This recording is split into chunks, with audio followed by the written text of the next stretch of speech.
لما ابقى واثقة من وصفة ومقادير وشغالة بيها بقالي سنين يبقى مستحيل اغيرها. طب اغيرها ليه طالما هي مريحاني وكل مرة بتطلع مظبوطة على الشعرة؟ هقولك النهاردة على طريقة البيتي فور وكمان مقادير مظبوطة وكل مرة هتطلع معاكي اظبط من المرة اللي قبلها. وهقولك كمان ازاي تعملي كذا شكل وبقمع واحد. والحكاية بتبدأ معانا بالزبدة. عايزين 750 جرام من الزبدة الطرية بدرجة حرارة الغرفة، وهضيف لها 250 جرام من السكر. وهنا بقى السكر معايا المقدار دوت هيكون سكر معتدل. ما تنسيش ان انت لسه هتزيني يا اما بمربى يا اما بشوكولاتة، فما تزوديش معاكي السكر لانه بيبقى عامل اساسي في ان البسفراية تفرش معاكي في الفرن. كفاية قوي 250 جرام على الكيلو الدقيق. 250 جرام على 3/4 كيلو من الزبدة. واجمالي معانا هنا زبدة على السكر هيبقى كيلو كامل. وهنحضر بقى البيض بتاعنا. انا هنا هفصل الصفار عن البياض ومحتاجة الصفار بس، يعني محتاجة صفار بيضتين. والبيضة التالتة بقى هضيفها كاملة، يعني زي ما هي. من الاخر كده يعني مجمل البيض بتاعنا هيبقى صفار بيضتين وبيضة كاملة. ده هيطلع معايا البيتيفوراية تكون ناعمة. لو انت حابة بقى البيتيفوراية تكون خشنة شوية او مقرمشة فهتضيف البيض كامل، الثلاث بيضات كاملين. هنجيب بقى المضرب ونبتدي نضرب كده. وهنا البولة بتاعتي كانت صغيرة فابتدت كده تبهدل الدنيا معايا. بس عايزه اقول لك على حاجه، الشيكه مش تنفعنا يا فوزيه. هاتي طبق كده بتاع امي وامك وابتدي انزلي كده واشتغلي في طبق واسع علشان مقاديرك ما تتنطورش وبوظ معاكي الوصفه. اهم حاجه ان انت تنضفي البوله بقى كويس، ما تسيبيش فيها حاجه لان دي كلها من مقاديرنا. واحنا قلنا النهارده البيتي فور بتاعنا مظبوط على الشعره. اضرب بقى كده الزبده والسكر لحد ما لونهم يفتح معايا ويبيض. هتشوفوا دلوقتي انتوا اللون بصوا بيتغير معانا ازاي.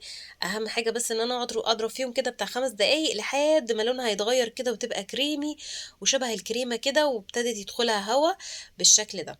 وهنا كده بقى ابتدي اضيف على البيض الفانيليا بتاعتي علشان هنزل بيه بيضه بيضه بالشكل ده كده وانا بضرب. اول ما تختفي البيضه هنزل بالتانية. قلتلك زي ما قلتلك مجمل البيض عندي صفار بيضتين وبيضة كاملة. لو انت حابة البيتي فراي تكون دايبة كده دوب في بقك وانت بتاكليها. اما لو حباها خشنة شوية هتضيف البيض كامل.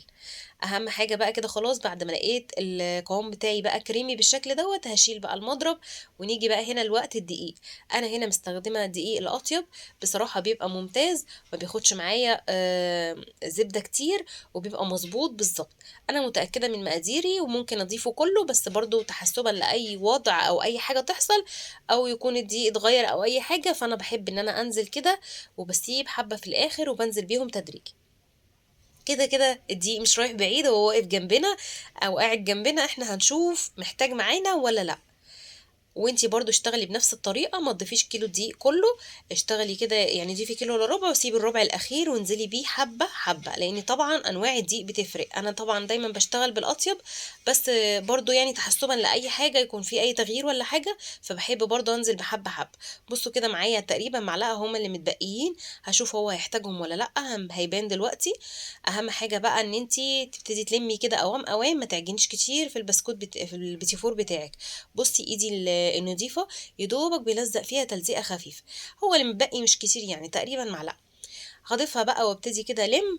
اهم حاجه بقى عايزه اقولك في البيتيفور حاجه، البيتيفور مش زي البسكوت يعني ما تستنظريش ان البوله بتاعتك تنضف.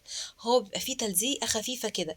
ايدك بصي اللي انت بتعجني فيها ملزقه ومبهدله ازاي، بس الايد النظيفه مجرد ما بتضيفيها كده مفيش اي حاجه. حتى بعد ما غسلت ايدي جيت حطيتها فيها وطلعت نظيفه وزي الفل. وده القمع بتاعي اللي بشتغل بيه.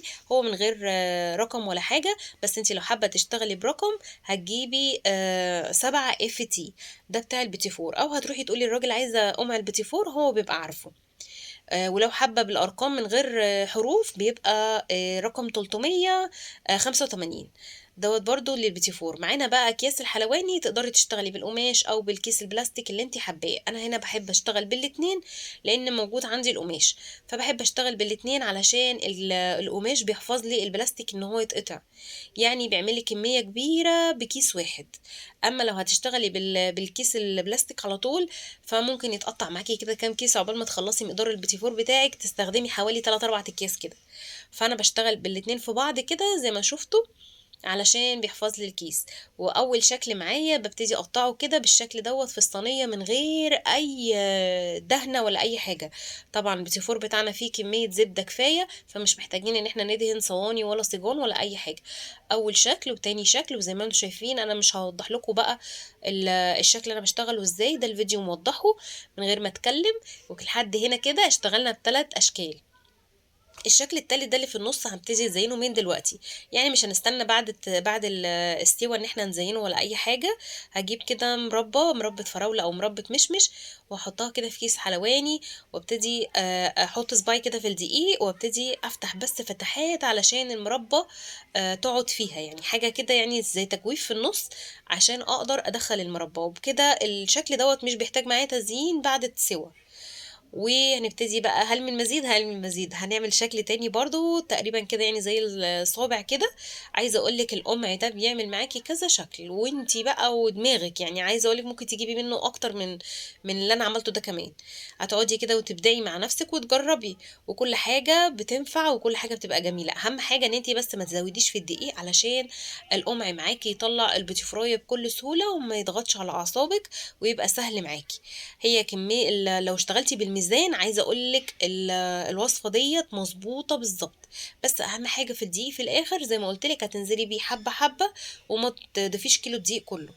وما تستنظريش خالص ان ايدك تنضف من البيتي فور وتقولي لا ده لسه محتاج دقيق، ده انا لسه ايدي متبهدله، او لسه البوله فيها عجين ومعجنه كده. لا، البيتي فور مش زي البسكوت، يعني هو بيبقى فيه تلزيقه خفيفه عشان يطلع معاكي ناعم، وعلشان كمان يبقى بالشكل اللي انت شايفاه دوت. هتدخليه بقى الفرن، فرن ساخن مسبقا، درجة حرارة 180، ومن تحت بس، يعني مش هنولع من فوق، هنولع من تحت بس. وندخل البيتي فور بتاعنا، وزي ما انت شايفة كده السوا بتاعه اللهم بارك، تحفة تحفة تحفة من فوق ومن تحت، ودايب وزي الفل. هتزينيه بقى بالتزيين اللي انت حباه على حسب امكانياتك. انا بقى هنا بوريكي الاشكال في التزيين، انا لسه طبعا مش هزينه دلوقتي، انا بزينه قبل العيد كده بيومين علشان ما يتاكلش مننا. انا خلصت الفيديو، ما تنسيش بقى انت تحطي لي اللايك.